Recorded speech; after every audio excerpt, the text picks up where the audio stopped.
Hello everyone, 안녕하세요. Welcome back to my YouTube channel K-Dramaholic 11. Hope all doing well. And by the way, Happy Friendships Day. तो बिना इधर उधर की बातों में टाइम वेस्ट किए जल्दी से हम अपना लेसन स्टार्ट करते हैं। पर उससे पहले मैं आप लोगों को जल्दी से बता देती हूँ कि हम लोगों ने लास्ट लेसन में क्या किया था। ठीक है, तो जल्दी से हम रिवाइज कर लेते हैं। लास्ट लेसन में हम लोगों ने बेसिक कोरियन ग्रामर स्टार्ट किया था। लेसन 1 था वो आपका बेसिक कोरियन ग्रामर का। अगर कोई न्यू है जिसने वो वीडियो नहीं देखी अभी तक तो प्लीज़ जाके एक बार उस वीडियो को देख लीजिए, आपको आगे की चीज़ें समझने में आसानी होगी। ओके, तो उसमें हम लोगों ने जो सीखा था लास्ट लेसन में वो था हमारा सेंटेंस स्ट्रक्चर के बारे में मैंने आपको बताया था। ठीक है, कि सेंटेंस स्ट्रक्चर आपका किस तरीके से फॉर्म होता है, कोरियन स्ट्रक्चर। दैट इज़ कि आपका सबसे पहले सब्जेक्ट आता है, उसके बाद में ऑब्जेक्ट आता है, उसके बाद में वर्ब आता है। याद है ना सबको?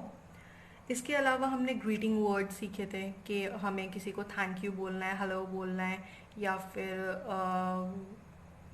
प्लीज़ बोलना है। ये सारे वर्ड्स हमें किस तरीके से बोलने हैं। ठीक है, वो आपको मैं इस तरीके और भी कई सारी चीज़ें आपको मैंने बताई थी, तो आपको वो चीज़ याद होगी और जिसने नहीं देखी है वो जाके एक बार देख लीजिए। ठीक है, चलिए अब आज का लेसन स्टार्ट करते हैं। That is Korean particles. ठीक है, मैंने आपको लास्ट लेसन में भी बताया था कि हम लोग जो नेक्स्ट लेसन स्टार्ट करेंगे वो आपका कोरियन पार्टिकल्स होगा। बहुत इंपॉर्टेंट लेसन है, तो शुरू से लास्ट तक प्लीज़ देखिएगा। इस अब क्वेश्चन आता है हमारा कि कोरियन पार्टिकल्स क्या होते हैं। ठीक है, कोरियन पार्टिकल्स क्या होते हैं। तो जो पार्टिकल मतलब है उसका सिंपल सा आंसर है आपका a fancy word to say something. Okay, a fancy word to say something. किसी भी कोरियन सेंटेंस में वर्ड्स के साथ पार्टिकल्स अटैच्ड होते हैं। ओके, और ये जो पार्टिकल्स होते हैं वो इंडिकेट करते हैं कि आपका सेंटेंस के अंदर क्या सब्जेक्ट है और क्या ऑब्जेक्ट है। ठीक है, पार्टिकल्स जो हैं वो आपके होते हैं, these are the particles, subject के लिए एंड ऑब्जेक्ट के लिए। तो जो सब्जेक्ट इंडिकेट करते हैं पार्टिकल्स, मैं लिख देती हूँ आपके लिए। सब्जेक्ट, सब्जेक्ट के लिए सब्जेक्ट को जो इंडिकेट करते हैं पार्टिकल्स वो है आपके न और इन। Okay, this is placed after a word to indicate that it is the subject of the sentence. Okay, ये इंडिकेट करेगा कि ये मतलब जिसके भी जिस वर्ड के या जिस सिलेबल के साथ में ये लगे होंगे वो इंडिकेट करेंगे सेंटेंस के अंदर कि ये सेंटेंस में सब्जेक्ट है।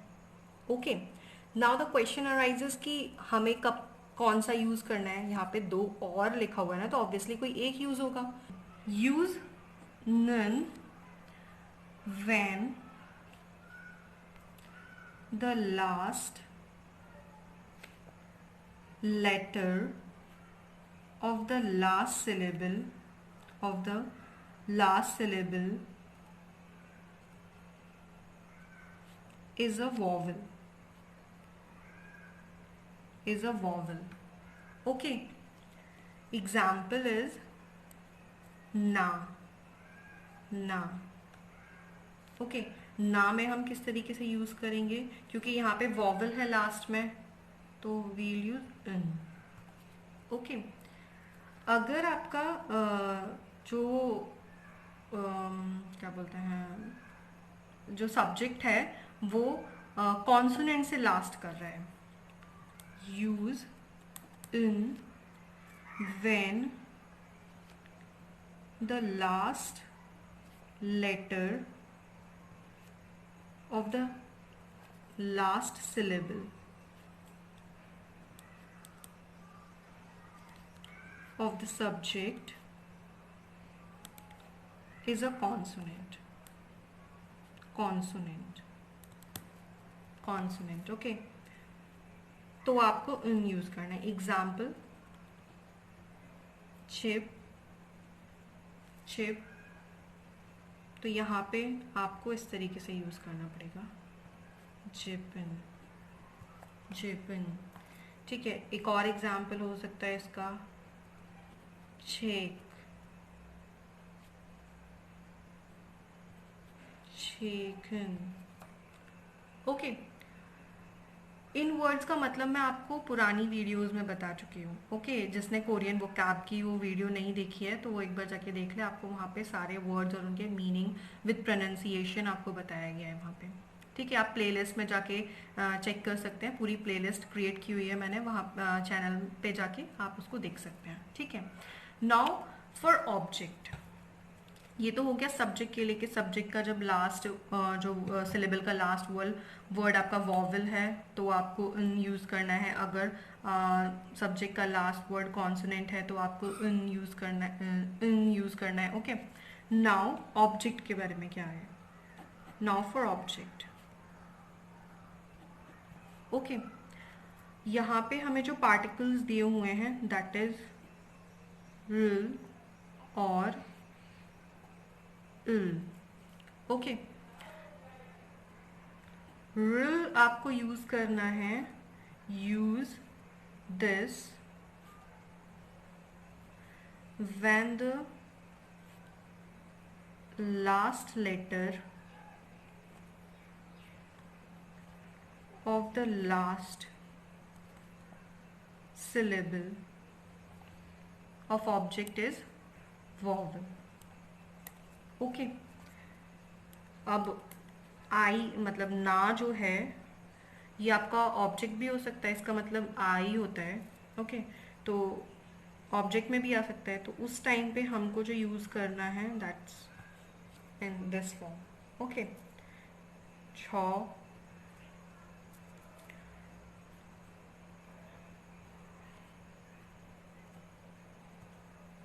Okay, use this when the last letter of the last syllable is a consonant। जब consonant होगा तो आपको ये यूज़ करना है। ठीक है, एग्जाम्पल यही सारे हो जाएंगे, उस टाइम पे आपको चेंज कर देना है। ठीक है, now we are little bit ready अपने सेंटेंस फॉर्म करने के लिए। ठीक है, एटलीस्ट आप अरेंज कर सकते हैं क्योंकि आपको पार्टिकल्स पता है, आपको स्ट्रक्चर भी पता है। ठीक है, तो स्टार्ट करते हैं। फर्स्ट है आपका आई स्पीक कोरियन।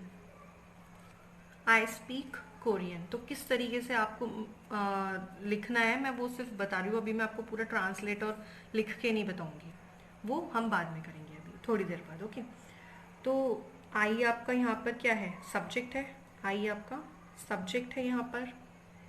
ओके, तो आई के साथ अब आई का क्या होता है, ना। ओके, तो ना के साथ आपका आ जाएगा नानन, नानन। ओके, इसी तरीके से जो कोरियन है वो आपका है ऑब्जेक्ट, तो यहाँ पे जो पार्टिकल लग जाएगा कोरियन के साथ में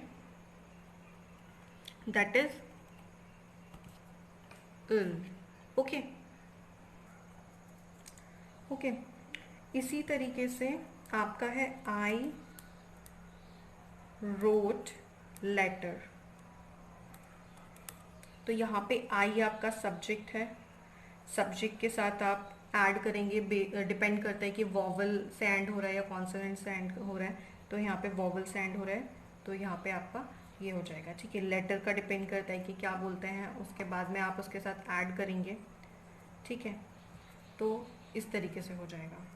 डोंट वरी, इस लेसन के ख़त्म होने तक आप लोग कोरियन सेंटेंस फॉर्म कर लेंगे। ठीक है, but for that be patient.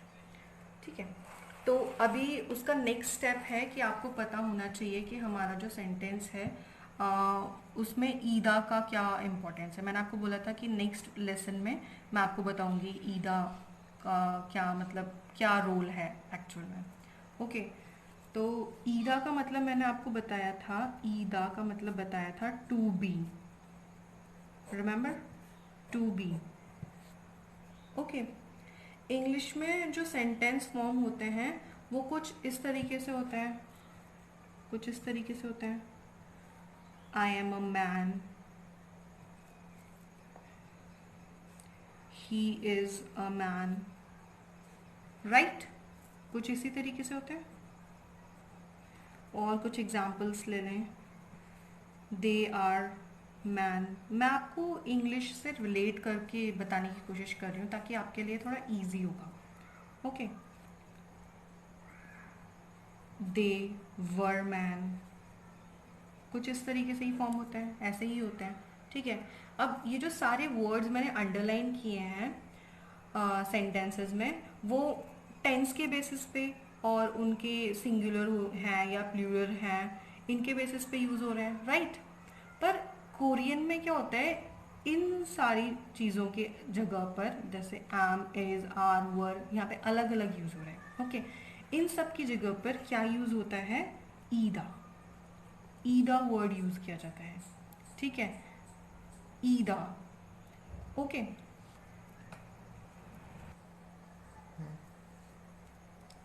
so it is an important topic, so you need to understand it deeply, so please focus. Like adjectives, either cannot act on object, only verbs can do this. Okay, अब इसका example लेके हम समझ सकते हैं। ईदा मतलब आपको समझ में आया होगा ना कि एडजेक्टिव, जैसे एडजेक्टिव वर्ब्स पे एक्ट करते हैं उस तरीके से ईदा नहीं कर सकता। ठीक है, इसका एग्जाम्पल से शायद आपको समझ में आएगा। आई ईट हैमबर्गर। इंग्लिश से रिलेट करके बता रही हूँ, मैंने आपको पहले ही ये चीज़ बोली तो इस वजह से मैंने भी ये लिखा। ठीक है, ईट, ईट यहाँ पे क्या है, आपका जो ईट वर्ड है वो आपका यहाँ पे वर्ब है, और जो ऑब्जेक्ट है वो आपका हैमबर्गर है। हैमबर्गर यहाँ पे आपका ऑब्जेक्टिव है। ओके, इसी तरीके से दूसरा एग्जाम्पल ले लें। दे स्टडी कोरियन, तो यहाँ पे आपका वर्ब और ऑब्जेक्ट क्या हो जाएगा, स्टडी हो जाएगा आपका वर्ब और कोरियन हो जाएगा आपका ऑब्जेक्ट। एग्री? ओके, अगर यहाँ पे वर्ब की जगह एडजेक्टिव हो तो कंडीशंस क्या, मतलब तो क्या होगा। ठीक है, तो वहाँ पे आपका ऑब्जेक्ट नहीं होगा। ठीक है, अब ऑब्जेक्ट मतलब एडजेक्टिव, अब एडजेक्टिव की कंडीशन के बारे में बात कर रहे हैं, एडजेक्टिव की कंडीशन के बारे में बात कर रहे हैं। ठीक है, वहाँ पे आपका ऑब्जेक्ट नहीं होगा। Example, I am pretty. Okay, next example ले लेते हैं, ये फर्स्ट, ये सेकंड, आपका we are smart. Okay, they are hungry.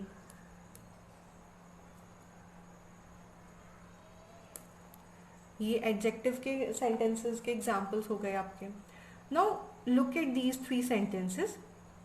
ठीक है, when we use adjective in English we must also use to B.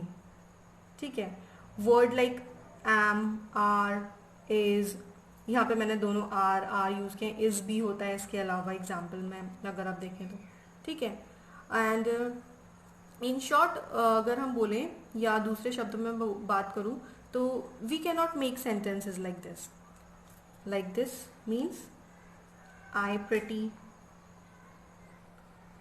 I smart, या फिर we smart, they hungry.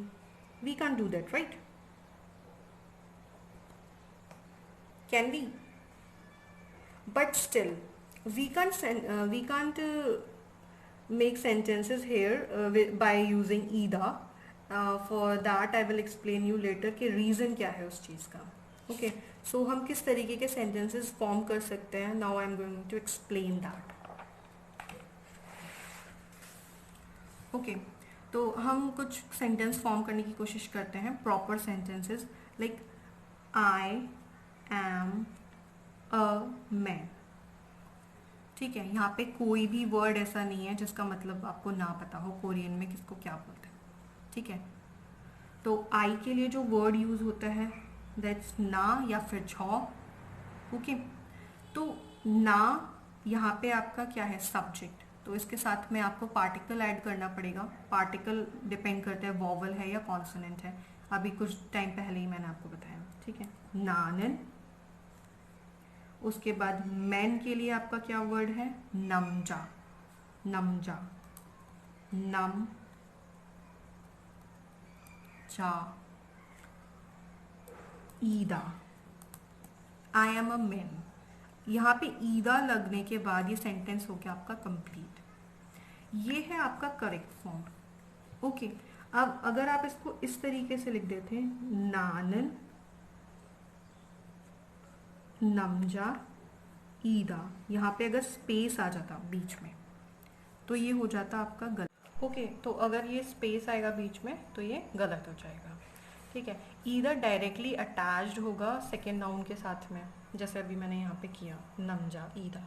Okay, अब एक और कॉमन मिस्टेक होती है यहाँ कि लोग नमजा मीन्स जो मैन है आपका, उसको ऑब्जेक्ट की तरह ट्रीट करते हैं, ठीक है। ऑब्जेक्ट की तरह ट्रीट करने से मतलब है कि जो नमजा है, जो नमजा वर्ड है आपका, वहाँ पे वो ऑब्जेक्ट का पार्टिकल ऐड कर देता है, ठीक है, जो कि मतलब गलत हो जाता है। अब इसका रीज़न क्या है कि like adjectives and unlike verbs cannot act on an object.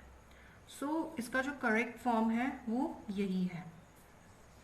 Okay, इसके अगर आप इसके साथ में इसका सेंटेंस फॉर्म करेंगे, अगर इस तरीके से सेंटेंस फॉर्म करेंगे, नानन नमजा